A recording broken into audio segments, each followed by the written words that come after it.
So I welcome all the students for the second lecture. In our second lecture, we will be starting with section 2 poetry of your syllabus, which consists of 14 marks. The very first poem for your study is The Song of the Open Road by Mr. Walt Whitman. This is a very inspirational poem, very beautiful poem composed in free verse by Mr. Walt Whitman. This poem will give inspiration to all of us. Now, Walt Whitman was an American poet, an American essayist, and American playwright.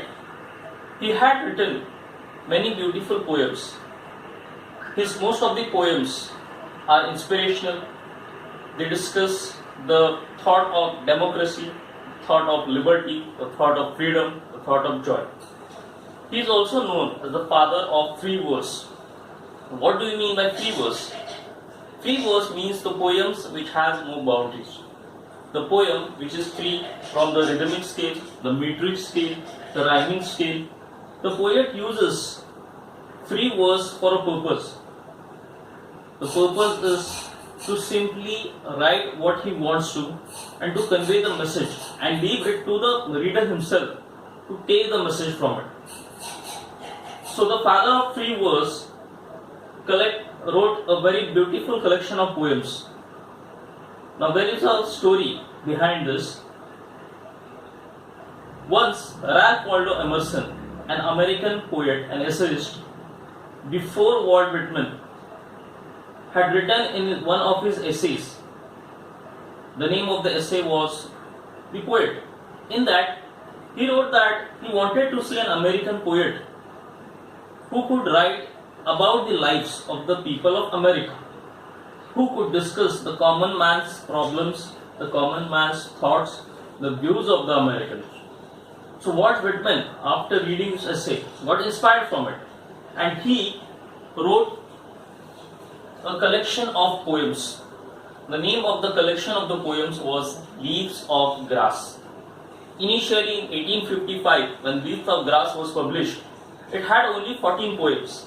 But Walt Whitman devoted his entire life in making an anthology of 400 poems, starting from 14 poems. So the poem that we are going to discuss, The Song of the Open Road, is actually taken from these Leaves of Grass. The original poem, The Leaves of Grass, has 16 stanzas of free verse. But for us, we have a very few lines of extract.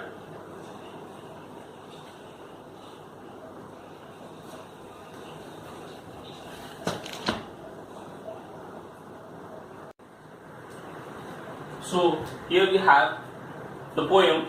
We'll first discuss the poem. Afoot and light-hearted, I take the open road, healthy, free, and the world before me. The long brown path before me, leading wherever I choose. Henceforth I ask not good fortune, I myself am good fortune. Henceforth I whimper no more, postpone no more, need nothing. Done with indoor complaints, libraries, querulous criticism, strong and content I travel the open road. The earth that is sufficient, I do not want the constellations any nearer. I know they are very well wherever they are. I know they suffice for those who belong to them. Still there, I carry my old delicious burdens. I carry them, men and women. I carry them with me wherever I go. I swear it is impossible for me to get rid of them. I am filled with them and I will fill them in return. So now I'll explain line by line the meaning of these lines. Afoot and light-hearted, I take to the open road. These two lines suggest that this is an open journey. The line here, I, is the first person line. So how does this poem connect to you? Here I is us. It is an invitation for us for starting a journey. Walt Whitman is about to start a journey, a light-hearted journey, a free journey for something new, an adventurous journey.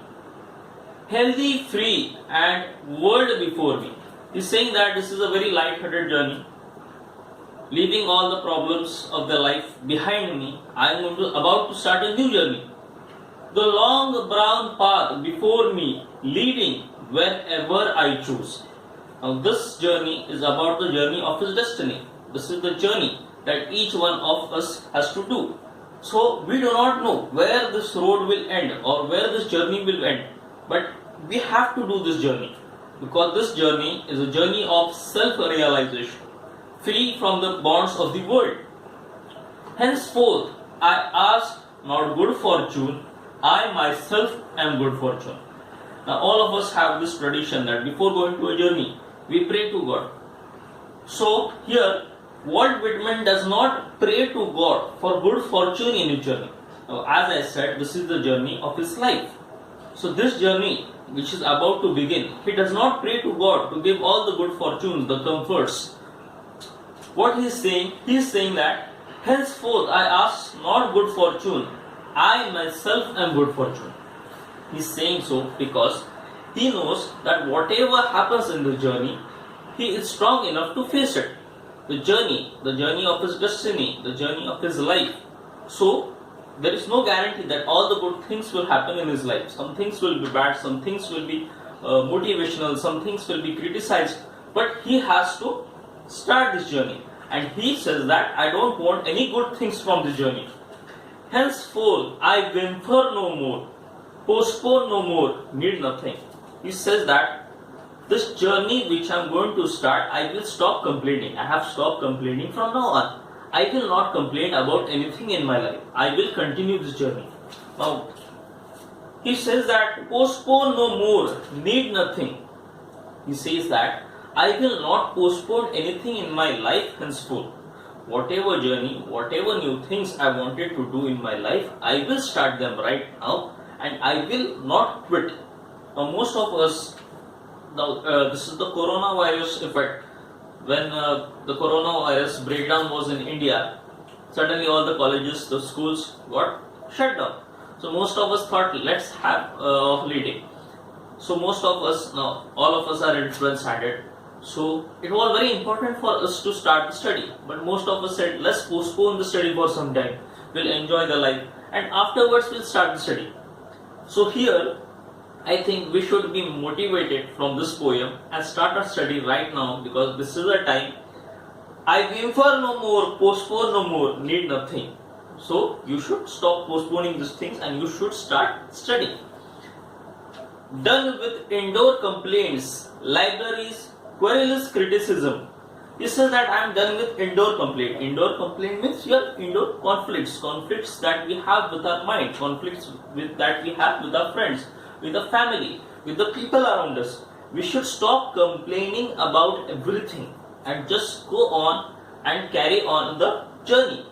Libraries. The word libraries here means that maybe the poet was sitting in a library, maybe he was reading a book and maybe he got this inspiration of the poem. As I have discussed earlier, that he got this idea from the essay of Ralph Waldo Emerson. So maybe, but here the library's word is connected with us. Libraries means all the good things, the bad things that we did are memories. Libraries here means our memories. Querulous criticism. Querulous means complaining about everything in the world. Say that many people of us don't have many things in our life. We don't have a good financial background, we don't have good educational background. So he says that while taking this journey, we should just forget about all these things. You are self-sufficient with whatever you have and you should continue on this journey. Strong and content, I travel the open road. He is saying that with a complete contemplation in your mind that you have everything, you have to walk on the open road. You have to complete this journey. You have to take this journey. The earth that is sufficient, I do not want the constellations any nearer.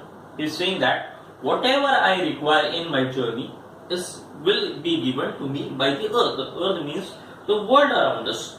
Whatever I want to complete this journey will be provided to me. I will not spread my hands, I will not beg for things, I will not cry for things, I will not complain for things, but I will wait till I achieve those things on my own on this journey. I do not want the constellations any nearer.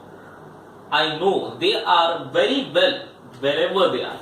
The constellation word here is related with the sky. The constellation means the collection of the star, the moon, the sun, the planets. So he is saying that wherever the constellations are, they should be there. Here, the word constellation for us as readers, is we should be free from all the luxuries of life. Wherever those luxuries are, one day we will achieve them. Right now, in completing the journey, there is no requirement of it. So, we should not have this thing, we should not have the greed to get those things for completion of the journey. I know they suffice for those who belong to them. This thing about complaining about things that people have. Now, all of us are in a class, and most of our friends have nice watches, they have nice mobile phones, they have nice clothes.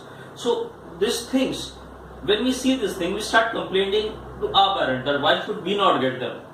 Okay, so these things, whatever these people have, they should, you should say that I will one day achieve all those things. Right now, in my journey, I don't have any requirement of this. So this is the very important message of this particular poem, that without any complaints, we should just completely complete our journey. Still there, here I carry my old delicious burdens. Now, if you look at the structure of the poem, here there is a slight change. The last few lines of the poem are inside the bracket. So why do you think the poet must have done this? The poet does this. This is known as parenthesis. Whatever special message, the hidden core of the poem is that he wants to give you in using this parenthesis. Still here, I carry my old delicious burdens. Now, how can burdens be delicious? Burdens means weights. How can these burdens be so delicious? What a beautiful and crafted word. This is a mixture of words. Delicious burdens. The burdens here for us means the memories. The memories of people around us. The good memories that each one of us has to carry while completing this journey. I carry them, men and women. I carry them with me wherever I go. He's saying that while completing this journey, there are many hopes, there is many inspiration, there are there is a lot of love. All these things these things are with us while completing the journey. I cannot leave them, and I will not leave them. Even if this is my journey, this is my quest, this is my adventure, I will not leave these memories of my people. I swear it is impossible for me to get rid of them. He's saying that it is for all of us. We should not push away these people in our journey. These people may not be accompanying us to the in this journey, but these people are equally important for us, because this journey is not my journey alone. This journey is of the hopes of all these people. So I am completing this journey, and I swear I will not get rid of them. I am filled with them, and I will fill them in return. He says that after completion of this journey, I will finally meet them. After achieving my goals, I will finally meet these people. I will reunite with them, and I will enjoy my life, whatever life is left with them. So children, students, what have we learned from this poem? That all of us should start our journey right now. This is your quest, this is your journey, so you should start it right now. Stop postponing it, stop complaining about it. Whatever you want to achieve in your life, it is the time to achieve, and I hope this poem has inspired you. Very good day.